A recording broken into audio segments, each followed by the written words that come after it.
नमस्कार दोस्तों, मुद्दे की बात में आपका स्वागत है। पिछले महीने बिहार में एनडीए की प्रचंड जीत के बाद बीजेपी और बीजेपी के कार्यकर्ता खासे उत्साहित हैं। कह रहे हैं कि बिहार तो झांकी है, यूपी अभी बाकी है। वहीं अखिलेश यादव के अगर आप पिछले दिनों के डेवलपमेंट्स पर नज़र डालते हैं तो साफ नज़र आता है कि अखिलेश यादव भी बहुत सतर्क हैं बिहार चुनाव के बाद। कभी वो सोशल मीडिया के ज़रिए प्रत्यक्ष या अप्रत्यक्ष रूप से अपने कार्यकर्ताओं को संदेश देते हुए नज़र आते हैं, कभी वो बिहार जैसे गाने ना बनाने की ताकीद करते हुए नज़र आते हैं। क्या बिहार चुनाव से सीख लेकर अखिलेश ने अपने कार्यकर्ताओं के लिए कोई नोट शीट बना ली है, या फिर वो वोटर को कुछ कह रहे हैं? इस बारे में जानने समझने के लिए मेरे साथ मौजूद हैं लेखक, वरिष्ठ पत्रकार और राजनीतिक विश्लेषक मनोज राजन त्रिपाठी। मनोज जी, सबसे ताज़ा बयान चूंकि गानों को लेकर है, जहां अखिलेश यादव बिहार जैसे गाने बनाने से मना कर रहे हैं, और साथ ही पिछले दिनों उन्होंने एक पत्रकार, न्यूज़ 24 के पत्रकार का एक ट्वीट सोशल मीडिया पर, उस पर एक अपना लेख लिखा, और उसमें उसका एक मतलब ये था कि वो अपने कार्यकर्ताओं को हुड़दंग ना करने की नसीहत दे रहे हैं बिहार की तर्ज पर। तो बिहार जैसे गाने ना बनाने की ताकीद, हुड़दंग ना करने की नसीहत, ये सब एहतियातन है या फिर कोई पुरानी छवि का डर सता रहा है अखिलेश यादव को भी? नीरज जी, अखिलेश यादव की बात पर अगर गौर करेंगे तो ये समाजवादी झंडा उन्होंने दबंग फिल्म के म्यूजिक डायरेक्टर से उसको वो कराया था, संगीतबद्ध कराया था। हम्म। और ऐसे ही उन्होंने एक हॉलीवुड के एक गाने की तर्ज पर मुलायम सिंह के लिए एक गाना बनाया था। अखिलेश यादव अमूमन इस तरीके के प्रयोग करते रहते हैं। और अपने कार्यकर्ताओं को अगर आप गौर करें तो पिछली बार जब चुनाव हुए हैं तो उन्होंने उन्होंने अपने कार्यकर्ताओं को हर तरह से मुस्तैद, लैस और न सोने न नींद को त्याग करने की बात कही थी और कहा था कि बिल्कुल मुस्तैद होकर चुनाव लड़िए। और अमूमन वो कई मर्तबा ये भी देखने को मिला है कि भले ही उनके कार्यकर्ता ने कोई एक छोटी सी भी गलती की हो, लेकिन वो उसको बचाने की कोशिश करते थे। ये पूरी बात मैंने आपको सिर्फ इसलिए बताई कि अखिलेश यादव शायद धीमे धीमे अब ज्यादा मैच्योर होते चले जा रहे हैं। और हम्म। यही वजह है कि वो सिर्फ गानों की तरफ या कुछ ऐसा कि जो जनता को ओवरडोज ना हो जाए, हम्म। वो हर चीज को एक बहुत ही अलर्ट मोड पर लेकर चल रहे हैं। हुड़दंग की बात या किसी तरीके की दबंगई की बात या कोई ऐसे दावे हम्म। जिससे जिससे हमारा अहंकार सामने उठकर आता हो, हमारी दबंगई उठ के सामने आती हो, ऐसी चीजों को एक तरीके से उन्होंने सेंसर करने की कोशिश शुरू कर दी है। क्योंकि वो जानते हैं कि समाजवादी, और इसमें कोई दो राय भी नहीं है कि समाजवादी पार्टी का जो कार्यकर्ता है वो सड़क से लेके और कहीं धरने प्रदर्शन के मुद्दे पर बहुत लड़ाका व्यक्ति है। वो पुलिस की लाठियों से नहीं डरता, वो किसी की धमकियों से नहीं डरता। और आज भी उनके कार्यकर्ता, प्रवक्ता किसी भी तरीके से लड़ने मरने की बात जरूर करते हैं। शायद अखिलेश यादव बिहार के रिजल्ट्स और वहां पर जो रिपरकशन है हम्म। जनता का, उसको देखते हुए ये मानकर चल रहे हैं कि वक्त बदल गया है। वो ये मान के चल रहे हैं कि जो 2000 में भी पैदा हुआ है वो भी 25 साल का हो चुका है। हम्म। तो ऐसे वोटर्स, या यूं कहें कि जेन जी, या जो वो वोटर जो इस बार एक नए वोटर बनकर सामने आए हैं, वो उनको अपना टीजी मानकर, हम्म। अपना टारगेट ग्रुप मानकर इस तरीके के किसी भी मसले से बचने की कोशिश कर रहा है। आप देखेंगे कि हर मुद्दे पर, चाहे वो किसी न्यूज चैनल का उठाया हुआ मुद्दा हो, चाहे वो उत्तर प्रदेश में किसी अपराध की या किसी राजनीतिक व्यक्ति जो सत्ता में है, अगर हम्म। उसको लेकर कहीं कोई गुहार है, कहीं किसी को कोई शिकायत है, तो उसको वो बाकायदा कभी कभी तो कॉपी पेस्ट करके भी उसको छाप दे रहे हैं अपने ट्वीट में, ताकि हम्म। संज्ञान हो और लोगों को यह भी समझ में आए कि हमने इसको संज्ञान दिलाया तो सरकार ने इस पर काम किया। इस तरीके से अखिलेश यादव, जो मुझे अखिलेश यादव का इधर बदलता हुआ चेहरा नजर आ रहा है और मैच्योर होता हुआ व्यक्तित्व नजर आ रहा है, उसके हिसाब से ये अलर्ट इसीलिए है। नहीं, 2024 के बाद सीधा सवाल है कि 2024 के बाद जो कॉन्फिडेंस अखिलेश यादव में नजर आ रहा था, वो कई जगह पर कहते थे कि हमने उत्तर प्रदेश में बीजेपी को हराया, या इसी तरह से एनालिसिस होता था कि बीजेपी एब्सोल्यूट मेजोरिटी अगर नहीं पाई केंद्र में तो अखिलेश यादव उसके लिए जिम्मेदार हैं। संसद में अखिलेश यादव को देखकर लगता था कि एक नेशनल लीडर के तौर पर अपने आप को अखिलेश यादव जो है वो प्रोजेक्ट कर रहे हैं। क्या बिहार के नतीजों से अखिलेश यादव का कॉन्फिडेंस हिल गया है, या आप इसे एहतियातन या सतर्कता या चौकसी के तौर पर देखते हैं? अगर पिछले लोकसभा चुनावों को हटा दिया जाए तो अखिलेश यादव के पास खो देने को कुछ भी नहीं था। लेकिन लोकसभा चुनावों के बाद अब अखिलेश यादव के पास कम से कम इस बात का एक मजबूत दावा जरूर है कि वो जब भारतीय जनता पार्टी को केंद्र में बैसाखी पर ला सकती है, नीतीश कुमार और चंद्रबाबू नायडू का मोहताज बना सकती है, और पहली बार एनडीए गवर्नमेंट बनाने पर भारतीय जनता पार्टी को मजबूर कर सकती है, तो कम से कम उसमें एक मैच्योरिटी प्ले होनी चाहिए। और अखिलेश यादव को इस बात का 100% डर भी हो सकता है कि कोई 19-20 घटना कहीं हमारे ऊपर ही लागू ना हो जाए, क्योंकि अखिलेश यादव के पास भी बहुत कुछ है। अब उनके पास खोने को है, अब उनके पास लोकसभा का प्रदर्शन, उनके पास पीडीए के फार्मूले को फ्लॉप ना हो देने का फ्लॉप ना हो देने की दहशत भी है कि कहीं ऐसा ना हो मेरा फार्मूला फ्लॉप हो जाए और ये सारा जो इतने समय में पीडीए पीडीए पीडीए पीडीए करते हुए हम यहां तक पहुंचे हैं, वो कहीं उस पर किसी तरीके की कोई जंग ना आ जाए, कोई आंच ना आ जाए। ये 100% एक डर है, क्योंकि कुछ भी कहिए, भारतीय जनता पार्टी की 2 बार की सरकार है, केंद्र में सरकार लगातार अभी तक जारी है। उसको देखते हुए अखिलेश यादव को इस तरीके की सतर्कता बरतना लाजमी सा लग रहा है। और इसके पीछे आप डर कह रहे हैं, बिल्कुल डर है। इसके पीछे आप ये कह रहे हैं कि वो मैच्योर ज्यादा हो रहे हैं क्या? हाँ, तो मैच्योर ज्यादा हो रहे हैं। ऐसा ना हो कोई एक छोटी सी घटना उनके लिए एक प्रॉब्लम कर जाए, चाहे किसी इलाके में कोई रेप का मामला हो, जैसे अयोध्या के मामले में रहा, कौशाम्बी के मामले में रहा, या इटावा में रामायण पाठ के मामले में रहा। जितने वो वोकल आपको पहले दिखाई दे रहे होंगे, उतने वोकल अब इधर नहीं है। अब इधर वो मुद्दे उठा रहे हैं ज्यादातर, अब इधर वो क्राइम के मसले ज्यादातर उठा रहे हैं। जैसे अभी हालिया में वो सिरप सिरप का जो घोटाला हुआ है, जो कफ सिरप का, कफ कफ सिरप सिरप। वाला जो घोटाला हो रहा है, उसमें बाकायदा तौर पर अखिलेश यादव ने लगातार विपक्ष के अगुवा होने के नाते लीड बना के रखी हुई है। धनंजय सिंह पर नजर रखना, इसके अलावा 2 लोग जो गायब हैं, एक जो पकड़ा गया है, उनको लेकर लगातार वो हमलावर है वहां पे। इसको देखकर साफ लगता है कि अखिलेश यादव अब मुद्दों पर बात कर रहे हैं। अब वो ओवर कॉन्फिडेंस, जो कि कॉन्फिडेंस उनको दिखता है, अब वो कहीं ओवर कॉन्फिडेंस में दिखने लगे। और अगर ये ओवर कॉन्फिडेंस ओवरडोज हो गया, तो उनको इस बात का डर है कि कहीं हमारे खाते में माइनस न दर्ज हो जाए, क्योंकि अब अखिलेश के लिए माइनस मार्किंग भी लागू है। क्योंकि पहले उनके लिए माइनस मार्किंग थी नहीं, कुछ था ही नहीं खोने के लिए। अब जो भी खोने के लिए है वो अखिलेश यादव के पास है। सरकार के पास तो एंटी इनकम्बेंसी से लेके आपस की भाजपाई जो संगठनात्मक और सरकारी फूट चल रही है, वो तो है ही। वो इन मौकों को गंवाना नहीं चाहते, और ये डर लाजमी भी है, ये डर जरूरी भी है, और ये डर अगले चुनाव तक बनता भी है। बिल्कुल। एक सवाल और कि हम लोग शिवपाल यादव को काफ़ी एक्शन में देख रहे हैं, ख़ास तौर पर ये वोटर लिस्ट और स्पेशल इंटेंसिव रिवीजन का जो मामला है, इसमें क्या बिहार के फैमिली डिस्प्यूट से सबक लिया है अखिलेश यादव ने? इस मोर्चे पर भी वो कोई पेच ढीला नहीं छोड़ना चाहते हैं, और वो ये दिखा रहे हैं कि भैया हम लोग तो सब, हमारा जो पूरा परिवार है और हमारा मामला जो है एकदम टाइट है। बिल्कुल।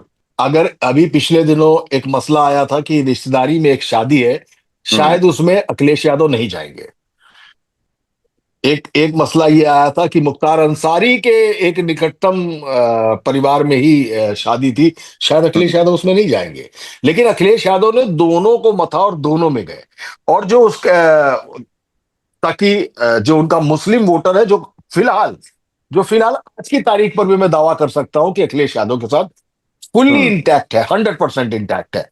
लेकिन फिर वो जो फैमिली वाला जो मसला है, तो वहां अपर्णा यादव, उनके अपने जो भाई हैं, उनका उनका पैर छूते हुए वो चित्र, उनका आशीर्वाद देते हुए वो विजुअल, वो काफी कुछ मैसेज दे रहा है कि वो काफी तौर पर मैच्योर हो गए। क्योंकि अगर विपक्ष कहने पर उतर आया, हम्म। तो वो फैमिली डिस्प्यूट सबके सामने है ही। हम्म। जिस तरीके से बिहार में फैमिली डिस्प्यूट चुनाव के बाद हुआ है, और उससे पहले चुनाव के पहले हुआ है तेज प्रताप को लेके, तो हम्म। वो पहले हो गया था। और ये रोहिणी वाला मसला चुनाव के बाद हुआ। लेकिन अखिलेश यादव का फैमिली डिस्प्यूट तो बड़ा जबरदस्त था, जिसमें मुलायम सिंह पिसे, जिसमें चाचा को पीडब्ल्यूडी मंत्रालय गंवाना पड़ा, अखिलेश यादव को अपना राष्ट्रीय अध्यक्ष पद घटाना गंवाना पड़ा। वो जो डिस्प्यूट था, वो जो धक्का मुक्की थी स्टेज पर, वो मालूम है कि अभी भी विपक्ष के यानी अखिलेश यादव के विरोधियों के आर्काइव में है। और वो जब चाहेंगे उस आर्काइव को निकालकर किसी भी चुनावी सभा या किसी भी चुनावी माहौल में फिर से प्ले कर सकते हैं। बिल्कुल। लिहाजा लिहाजा उन्होंने शिवपाल चाचा को, जो उनके चाचा है, उनको खुद एक चेहरा बना के आगे किया हुआ है, ताकि ये दिखे कि परिवार मिलकर काम कर रहा है। अब बहुत दिनों से गायब प्रोफेसर साहब राम गोपाल यादव भी अब गाहे बगाए दिखने लगे, तो उन्होंने हम्म। उनको आगे किया हुआ है ताकि परिवार भी एक ही दिखे, परिवार भी एक ही दिखे। अमूमन जब उन पर परिवारवाद का आरोप लगता है, तो वो अमूमन एक कटाक्ष करते हैं योगी आदित्यनाथ पर कि हमारा परिवार है तो परिवार सामने आता है। हम्म। परिवार बनाने के लिए शादी भी करनी पड़ती है, परिवार बनाने के लिए बहुत बड़ा बलिदान भी देना पड़ता है। और परिवार बनाना है तो परिवार हम्म। आप भी बनाइए, और हमको परिवारवादी कहना बंद हम्म। कर दीजिए। तो परिवार को लेकर अब थोड़ा अटैकिंग भी हो गए हैं वो। नहीं, बिल्कुल सही बात है। एक गठबंधन पर आते हैं, क्योंकि बिहार चुनाव में भी नतीजों के बाद गठबंधनों का बहुत माइक्रो एनालिसिस हुआ। हालांकि अखिलेश यादव ने ये कहा कांग्रेस के सवाल पर कि साथी कमज़ोर हो तो उसका साथ नहीं छोड़ा जाना चाहिए, लेकिन जिस तरीके से बिहार में कांग्रेस एक कमज़ोर कड़ी साबित हुई महागठबंधन की, उसके बाद क्या आपको लगता है कि यूपी में इंडिया अलायंस के समीकरणों पर कोई असर पड़ेगा? क्या सौदेबाजी की शक्ल में, क्या सीट बंटवारे की शक्ल में कांग्रेस पार्टी बैकफुट पर गई है, या अखिलेश उसे बैकफुट पर रखेंगे? देखिए, मैं कह सकता हूं कि इसको लिख कर ले लिया जाए, हलफिया बयान के तौर पर लिख लिया जाए हम्म। कि कांग्रेस और समाजवादी पार्टी में अलायंस 100% होगा। हम्म। विधानसभा चुनाव में 100% होगा। एक मसला आया था जब केंद्रीय संसदीय लोकसभा के चुनाव थे, उन चुनावों में कांग्रेस की तरफ से सारी डीलिंग डीलिंग से मेरा मतलब है सारी वार्ताओं की अगवाकार प्रियंका गांधी थी, जबकि पर्दे पर राहुल गांधी थे। वहां पर एक दो बार गड़बड़ी हुई, और कई बार तो नरेश उत्तम, जो उस समय के प्रदेश अध्यक्ष थे, उन्होंने इस बात की भी घोषणा कर दी कि हमारा गठबंधन नहीं होगा।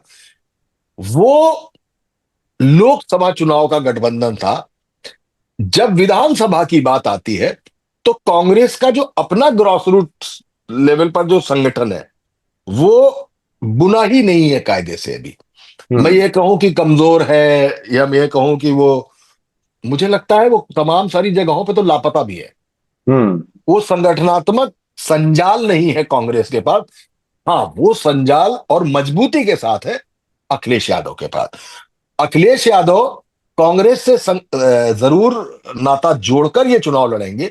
उसकी वजह है कि कुछ वोटिंग है, कुछ वोटर है, एक श्रेणी का वोटर है जो समाजवादी पार्टी को वोट नहीं देता। मसलन ब्राह्मण वोट नहीं देता, हम्म। ठाकुर देते हैं, तबका मतलब उसकी संख्या कम है। कुर्मी, जाटव और कुशवाहा यानी मौर्य कुशवाहा, हम्म। सैनी, ये जो वोटर है, ये अखिलेश यादव को वोट कम देता है, लेकिन इस समय भारतीय जनता पार्टी से नाराज है। इसको एक इसको एक पार्टी चाहिए जिसको वो वोट दे सके। उसके लिए कांग्रेस मुफीद सामने साफ बैठती है। उसकी वजह है कि गांव ज्वारों में जो झगड़ा है वो यादव वर्सेस कोई जात है, वो यादव वर्सेस कोई दलित जात है। उसको इंटैक्ट रखने का एक मिड फार्मूला, जो कैटलिस्ट कह सकते हैं कि कांग्रेस वहां पर कैटलिस्ट का काम कर सकती है।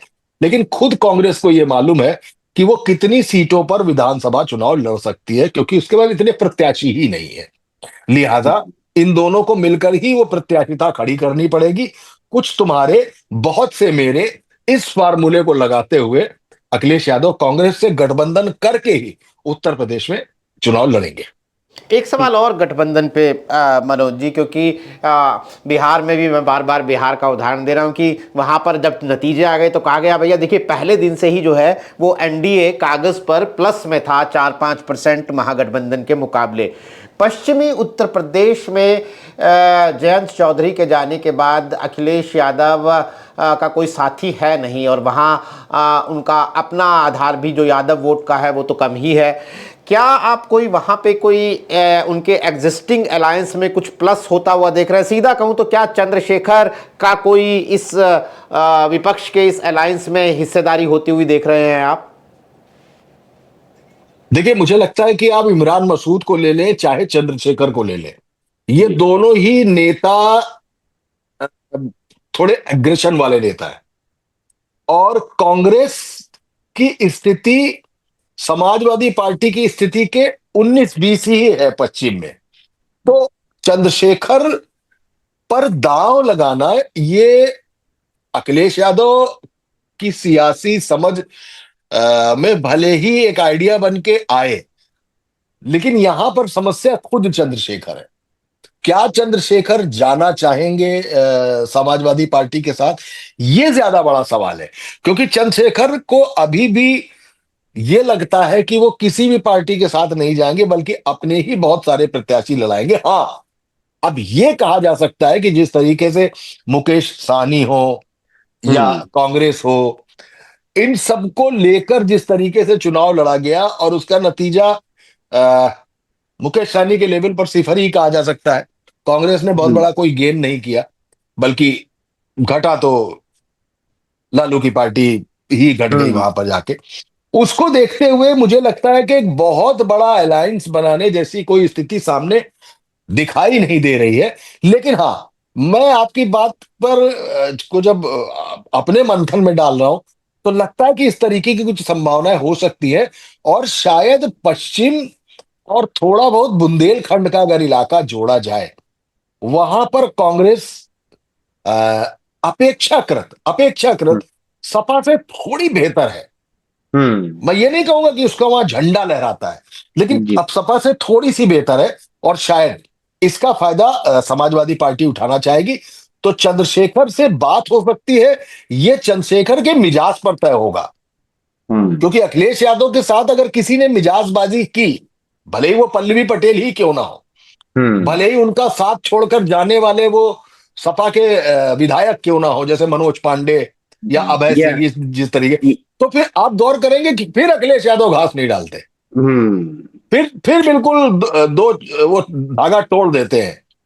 उस मामले में जो मिजाज है रावण का, यानी हम्म।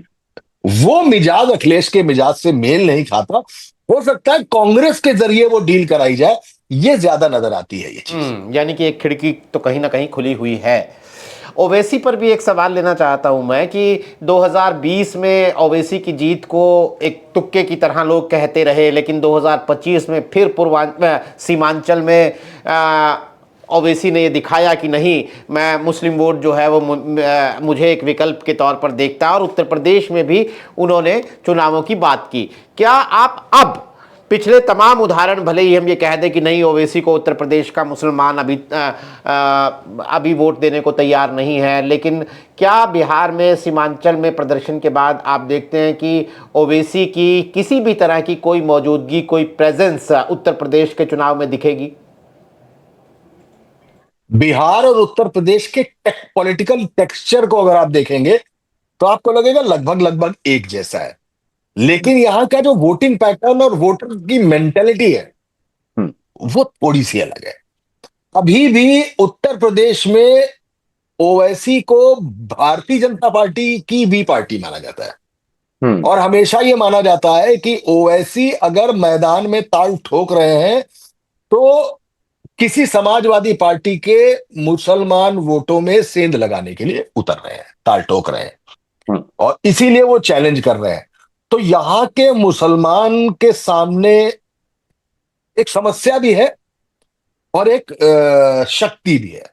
शक्ति यह है कि मुसलमान को यहां पर मुलायम सिंह यादव याद है, क्योंकि मुलायम सिंह यादव ने खुद को मुल्ला मुलायम कहलाने में भी कोई गुरेज नहीं की, और जिसको लेकर हिंदूवादी नेता या जो हिंदू पक्षधारी में पक्षधारक जब बात करते हैं तो कहते हैं कि मुलायम सिंह यादव ने कार सेवकों पर गोली चलाई थी। ये मुद्दा हमेशा उठता है, लेकिन मुलायम सिंह यादव ने कभी इसको रक्षात्मक तरीके से लिया नहीं।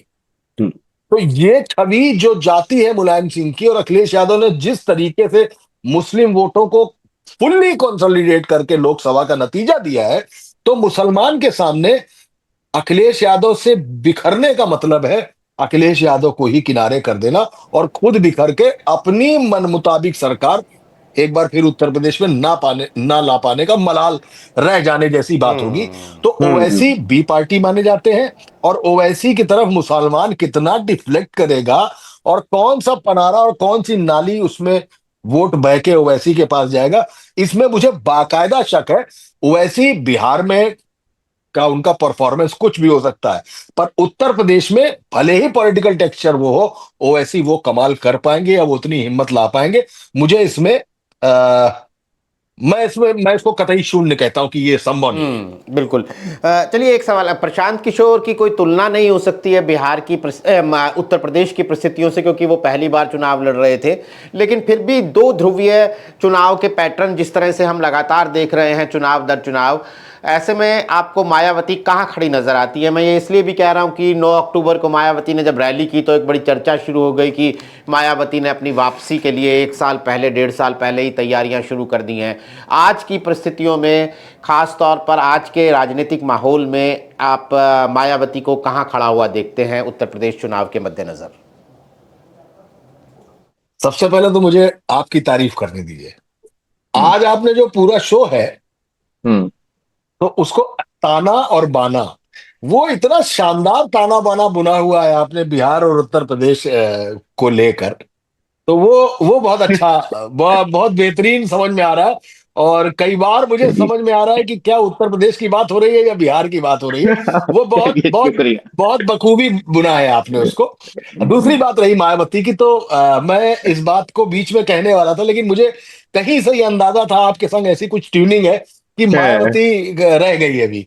तो मायावती मायावती आएंगी, हम्म, मायावती जरूर आएंगी, लेकिन मायावती कर क्या पाएंगी, सवाल ये है। हम्म, थोड़ा बहुत आप गौर करेंगे तो मायावती ने एक रैली की, और उस रैली में मायावती ने बड़ा ठीक ठाक प्रदर्शन भी किया। हाँ, मायावती के साथ भी दिक्कत वही है। वो दिक्कत भारतीय जनता पार्टी की पी पार्टी होने का है। तो मायावती के संग समस्या है, लेकिन एक बात तगड़ी है यहां पे, ओवैसी और मायावती के संग एक फर्क है। हम्म, मायावती जब खड़ी होती है तो जो दलित है, अदर देन जाटव, जाटव तो जाएगा ही जाएगा, तो हम्म, जाटव जो भारतीय जनता पार्टी की तरफ पूरी तरीके से जा चुका है, वो जाटव कुछ कुछ हिस्सों में फिर से खटक कर बहन जी के पास लौट सकता है। इसके हम्म, अलावा चाहे पासी हो या दूसरे वो दलित लोग जो जो भारतीय जनता पार्टी की तरफ चले गए थे, लेकिन अब कुछ नाराज हैं, किसी के काम नहीं हो रहे हैं, कार्यकर्ताओं की सुनी नहीं जा रही है, शायद उस वजह से फिर एक बार बहन जी की तरफ वापस लौटने की कोशिश करेंगे। और एक वो वोटर जो बहन जी को ही वोट देना चाहता, लेकिन बहन जी खुद ही आजकल गायब है, क्या किया जाए, तो बहन जी इस पुरजोर अंदाज में अगर उतरी तो वो वोटर फिर से वापस आएगा। और मायावती का इस बार प्रदर्शन, अगर मायावती फुल फ्लेजेडली, मैं एक बहुत बड़ी शर्त है कि नियम एवं शर्तें लागू है मायावती के साथ इस बार, हम्म, अगर वो फुल फ्लेजेडली आती है तो मायावती का प्रदर्शन बेहतर होगा। बशर्ते वो इस दाग को मिटाने में कामयाब हो जाए कि वो भारतीय जनता पार्टी की वोट सेंधने वाली पार्टी नहीं है। उन्होंने बहुत कोशिश की, उन्होंने हाथी बढ़ता जाएगा ब्राह्मण संग बजाएगा के बाद मीम और भीम का भी नारा दिया, लेकिन मुसलमान उनकी तरफ बढ़ता दिखता नहीं है। और उनके खुद हाशिए पर रहने पर, निष्क्रिय रहने की वजह से उनका वोटर एक तरीके से सख्त कर लिया है भारतीय जनता पार्टी ने। तो मायावती अगर आती है तो ये वोट खसक सकता है। भारतीय जनता पार्टी भले ही सोचे कि मायावती उनके पार्टी पर काम करेंगी, विपक्षी कांग्रेस हो या समाजवादी पार्टी हो, उनका वोट काटेंगी, लेकिन नहीं, भारतीय जनता पार्टी का ही वोट काटेंगी मायावती। और अगर लड़ी तो सब, और फुल फ्लेजेडली लड़ी तो ये सबसे बड़ी वोट कटवा पार्टी बनेगी इस बार मायावती। एक सवाल और है मनोज जी कि ये बीएलओ की आत्महत्याओं का, बीएलओ के परेशान होने का मामला जो ये एसआईआर के अंदर चल रहा है, वो काफ़ी नेशनल सुर्खी बना हुआ है और उत्तर प्रदेश में बहुत सारे मामले हमारे सामने आ रहे हैं। बिहार के अंदर वोट चोरी का मुद्दा तमाम कोशिशों के बावजूद सिफर साबित हुआ, उसका कोई असर नतीजों पर दिखाई नहीं दिया। अभी उत्तर प्रदेश के अंदर जिस तरह की सुर्खियां हम देख रहे हैं, बीएलओज की परेशानी या फिर उसके जरिए चुनाव आयोग को, बीजेपी को घेरते हुए अखिलेश यादव, क्या आपको जमीन पर नजर आ रहा है कि ये वोट चोरी का मुद्दा कहीं वोटर के अंदर भी कोई सुगबुगाहट या कोई बेचैनी पैदा कर रहा है और आने वाले दिनों में चुनाव के मुद्दों में ये भी एक होगा? बिहार के मुद्दे में, एसआईआर के मुद्दे में, चुनाव के मुद्दों में क्या वोट चोरी का मुद्दा भी एक होगा? मैं आपका सवाल समझ गया। मैं कह रहा हूं वोट चोरी के मुद्दे पर बिहार का रिएक्शन और एसआईआर के मुद्दे पे जो आत्महत्याएं हो रही है, लोगों की मौत हो रही है बीएलओस की, वो उत्तर प्रदेश में, इसमें दोनों में बड़ा फर्क है। फर्क इस लिहाज से है कि जब कोरोना था तब उत्तर प्रदेश सरकार ने पंचायतों के चुनाव नहीं कराए, जबकि लगातार इस मामले पर रिट भी पड़ी, लेकिन सरकार ने जिद धोते हुए नहीं की। और एक वक्त ऐसा आया कि सरकार ने तय किया कि अब पंचायत चुनाव होने हैं, जबकि पहले पहले एक बार कोर्ट कह चुका था कि आप समय के तहत कराएंगे। वो जो चुनाव हुए, उन चुनावों में जो ड्यूटीज लगी सरकारी लोगों की, अगर मैं गलत नहीं हूं तो शायद 750 या 950 शिक्षक मारे गए उस दौरान कोरोना में। अच्छा। 950, हाँ। और भामस यानी भारतीय मजदूर संघ ने इस मुद्दे को भाजपा के आला संगठन तक उठाया और इस बात पर नाराजगी जाहिर की। और जब उसके बाद विधानसभा का चुनाव हुआ तो जो वो पोस्टल बैलेट खुले, उसमें भारतीय जनता पार्टी हार गई। मैं ये बात केवल इसलिए आपसे कह रहा हूं कि ये जो उत्तर प्रदेश में जो सरकारी कर्मचारी, खासकर टीचर, शिक्षा मित्र, ये जो ड्यूटीज पे लगाए जा रहे हैं, और ये आत्महत्या करना, आप मरने से पहले वीडियो बना देना, या किसी का दिल का दौरा पड़ जाना, जो लगातार मौतें हो रही हैं, इसको लेकर सरकारी कर्मचारी बहुत नाराज हो रहा है। और ये वो सरकारी कर्मचारी है जो वैसे भी बहुत इसलिए नाराज है कि आला अफसरानों पर कार्रवाई नहीं होती, उसके बाद नीचे के लेवल के जो लोग हैं, भले ही वो पीसीएस लेवल के हों या वो पीसीएस अलाइड लेवल के हों या कर्मचारी लेवल के हों, उनमें बहुत नाराजगी है, क्योंकि उनको हर बार एक नए नए टारगेट्स हैं, ड्यूटी के आवर्स नहीं है। मैं प्रोडक्टिविटी की बात नहीं कर रहा हूं, प्रोडक्टिविटी के लिए सरकार पूरा जोर लगाए हुए, मैं मानता हूं इस बात को, लेकिन कर्मचारियों में नाराजगी बहुत ज्यादा है। और ये अगर घटनाएं इस तरीके से बढ़ती गई तो मैं वोटर की बात नहीं कर रहा, मैं उस वोटर की बात कर रहा हूं जो सरकारी कर्मचारी भी है। वहां पर और उनके परिवारों को अगर मल्टीप्लाई कर लिया जाएगा तो ये भारतीय जनता पार्टी के लिए एक माइनस मसला साबित हो जाएगा, जैसे कि पिछले चुनाव में हुआ था। लेकिन आपका जो सवाल की सूक्ष्मता है वो ये पूछ रही है कि क्या वोट चोरी उत्तर प्रदेश में एक मुद्दा बनेगा ना, यही आप लास्ट पूछ रहे हैं। नहीं बनेगा, नहीं बनेगा। ये ये जो चीज मैंने आपको बताई है, ये हो सकती है मैं समझ गया, कि बिल्कुल। लाखों की संख्या में जो सरकारी कर्मचारी है वो अपना वोट अगेंस्ट बीजेपी थ्रो कर सकते हैं। अलग बात बिल्कुल, है, ये और जो दोनों आपने बात कही है वो काफी बारीक बात है। वो भी एक तरीके से खतरे की घंटी तो बन ही सकती है बीजेपी के लिए, सरकारी कर्मचारियों की ये नाराजगी। तो दोस्तों, हालांकि अगले साल अभी उत्तर प्रदेश के चुनाव से पहले बंगाल, तमिलनाडु, असम, केरला जैसे अहम चुनाव राज्यों के होने हैं, लेकिन फिर भी जो हम हिंदी बेल्ट की बात कर रहे हैं तो बिहार चुनाव के बाद एक बड़ा चुनाव और ऐसा चुनाव जिस पर पूरे देश की नज़र होगी वो उत्तर प्रदेश का चुनाव है। हम इस बीच जो चुनाव होंगे उनके चश्मों से भी उत्तर प्रदेश के चुनाव को देखेंगे, लेकिन फिलहाल आज बिहार चुनाव के नतीजों के मद्देनज़र हमने मनोज राजन त्रिपाठी के नज़र से उत्तर प्रदेश के चुनावों को देखने की कोशिश की। मनोज जी, आपका बहुत बहुत शुक्रिया हमारे साथ इस कार्यक्रम में शिरकत करने के लिए। तमाम दर्शकों का भी बहुत बहुत आभार। आज के लिए नमस्कार।